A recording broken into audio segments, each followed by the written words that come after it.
নেককার স্ত্রী চান, সেজদায় পড়ে আল্লাহরে বলেন। নেককার সন্তান চান, সেজদায় লুটিয়ে পড়ে আল্লাহরে বলেন।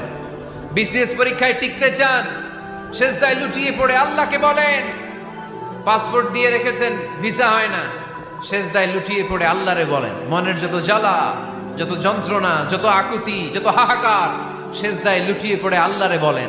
কারণ আল্লাহর দরবার এমন দরবার, এই দরবার থেকে কেউ কোনোদিন খালি হাতে ফিরে না। চিল্লায় বলেন ঠিক কিনা?